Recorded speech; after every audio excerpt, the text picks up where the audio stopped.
Stop winging it. This is one of the most common mistakes for both seasoned veterans and brand new salespeople. And believe me, I made the mistake and be throwing myself under the bus here, but hang with me because in today's video, I'm going to be sharing why you need to stop winging it. And for new people, it could be the reason that you're not getting either consistent success or any success at all.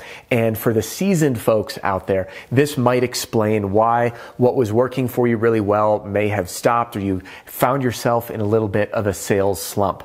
And I'm super excited for this video. Thanks for being here with me. By the way, I have to apologize in advance. If I sound nasally, it's because I'm getting over a little something, so appreciate it. Hey, welcome back. My name's Adam Bensman, the Roof Strategist.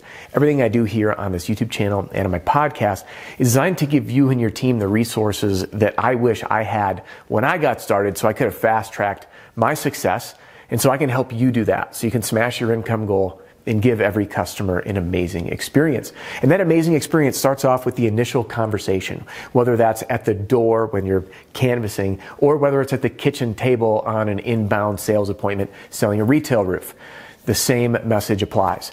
Now, I want to take a little step away from sales and let's think for a minute. I'm going to be blunt, but hang with me because sometimes it takes an outside person to hold up a mirror and say, dude, look what you're doing. To look at yourself, be like, oh man, maybe I should be following a different system, a different plan. Winging it. I've done it. I've done it more than I wish to admit because the truth is salespeople like us often have a taste or a heaping helping of ADD or ADHD. We have the attention span of a gnat. We don't like learning. And we get into this business because we're good with people. We're good with words. We connect and we're fast on our feet. So we get thrown into sales situations and then we wing it.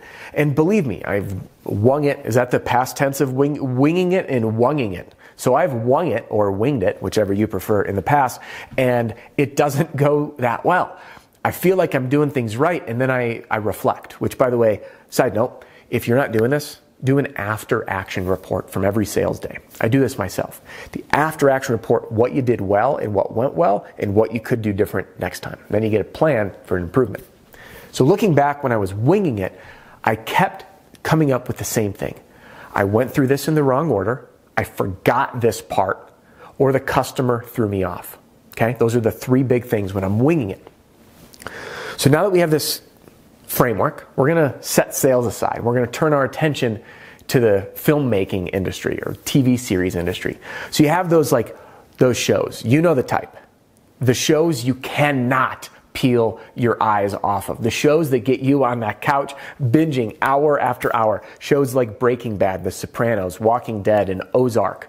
These series are written by scriptwriters who have studied the art of communication to reach out through that screen, grab you by the jugular, and hold you at the edge of your seat, needing to know what happens next. Why? Because human behavior has been studied along with human attention, along with how emotions drive what we do.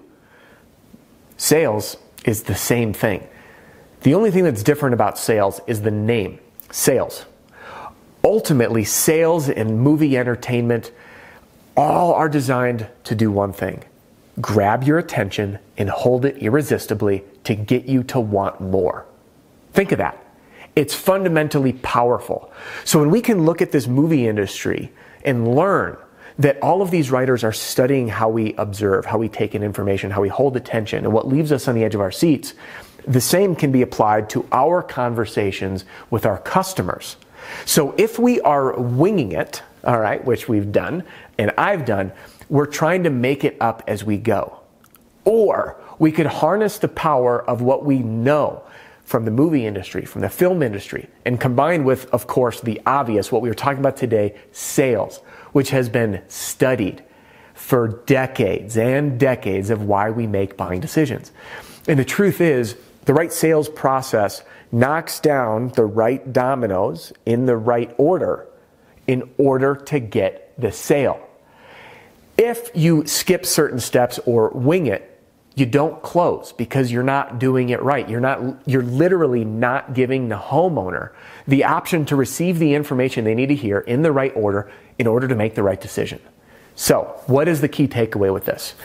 Stop winging it, and I'm going to give you the three paths that work for me, but it may not work for you. So, we'll talk about that. In terms of pitching, there's 3 areas of sales in pitching. I say pitching loosely, meaning canvassing, objection handling, and closing. Those are 3 categories, all right? So we've got canvassing, objection handling, and closing. Within each of those, we need a framework to follow. Now, I teach formulas. Why do I teach formulas? I don't teach word-for-word scripts for a variety of reasons, but the truth is, storm damage, there's 7 mindsets to sell to in 4 different scenarios. Will a word-for-word script work for all of those? You bet not. Not a chance. Retail, there's 4 reasons people replace the roof. So if you're selling both, that's a lot of options. You have to know how to navigate that conversation. That's why we follow a formula, which is a framework of what to hit. Now, door to door, I teach the SLAP formula. S-L-A-P. Say hi, break the ice, let them know why you're there, ask an open-ended question, P, present to their answer. And if you want to learn more on that, I'm going to link to this video and this card right here to learn the fundamentals of that SLAP formula. And then you should jump on the playlist on this channel. I have a playlist called Ace Your Pitch. And there's a ton of videos that blend in that SLAP formula there. But first, I want to explain to you how I developed this formula, and then we'll talk about the other 2 really fast. The way I developed this formula is because I was winging it. And I sat down one day, and I started thinking, my mind said, well, what was the common themes among all of the easiest sales that I ever made? And I kept envisioning the same theme. I was going door to door. I caught the old guy out in his yard, either mowing his lawn or washing the car. And I started a conversation. So this is a good starting point. And I'm like, I started a conversation. But how? That's what led me to the SLAP formula. So one day, this was back when my office was in my house. It's 4 in the morning. I shoot out of bed, run into my office, I grab a pen, and I write the word SLAP. And I figured it out. My wife woke up. I told her how excited I was. I figured out the formula of what I proved worked from winging it so many times. Then once you have the formula, once I had the formula, I could then replicate it and do the same thing over and over again without sounding like a robot. So if you want to use my formula, SLAP formula, you can learn it here. Of course, it's included, by the way, in my all-in-one sales training, sales strategy, and sales system, how to use it for every scenario for when you're showing up, which is the reason you're showing up, whether you're a brand new customer, you're brand new in the neighborhood, you signed a new customer, if the job's scheduled and you're knocking the neighborhood on the day of install when it's done. Paired with the different scenarios or responses that the customer might spit at you so you can respond. And that was how I developed it. And you can either use mine or you can develop your own. And then we have the ARO formula, which is my acknowledge, reassure, overcome, when it comes to objection handling. And again, that way there's a framework to follow so I'm not winging it. Because oftentimes when we wing it, we try to answer the question too soon when we're unprepared. It just doesn't work. So you can, again, either use mine or use yours. And by the way, I touch on this formula a bit throughout my YouTube videos, but I provide that full training in my roofing sales success formula, that all-in-one training that I shared with you. And there's a link in that video description below. If you have any questions, you can call the number on the screen. It's 303-222-7133. That's our office, and you can call or text, by the way. All right. Then the final piece is the closing. So how do you run that sales appointment? And I want to break down again how I developed my formula here because I was winging it. And what I realized is I got really good at presenting.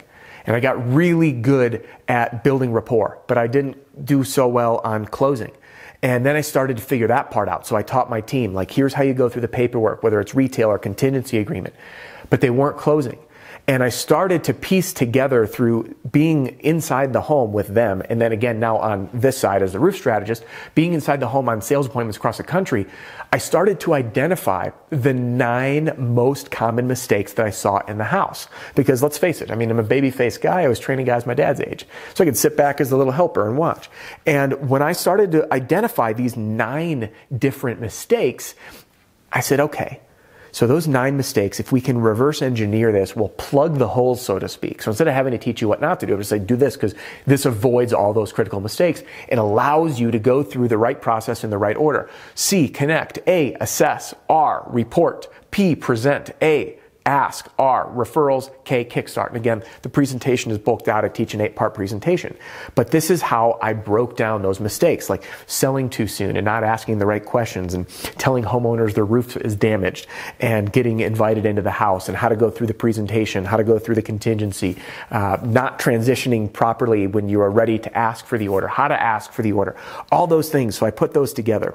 So my takeaway to you, and by the way, if you want to learn my car park intro, I did a long video on that on YouTube, and you can click right here. That'll bring you to that car park video to kind of learn that concept. And of course, if you want more, that is included in my all-in-one sales training, sales strategy, and sales system. It's called the Roofing Sales Success Formula, and that's the program I was talking about before.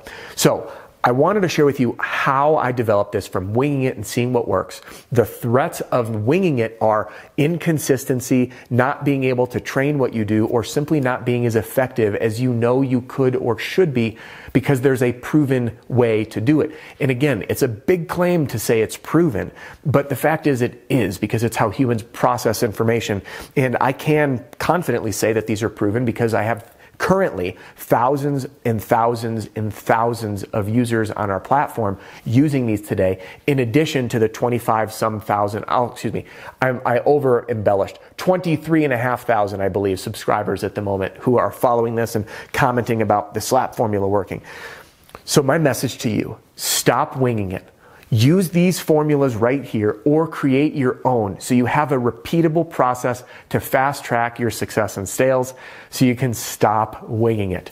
All right, that's all for this video. And just because your and my time is about to wrap up doesn't mean ours needs to. And maybe you want to jump into this next video and hear me sounding a little less nasally. So start here. And if you haven't yet done it, I'd love to get you a free copy of my Pitch Like a Pro Roofing Sales Training Video Library, available 100% free right here.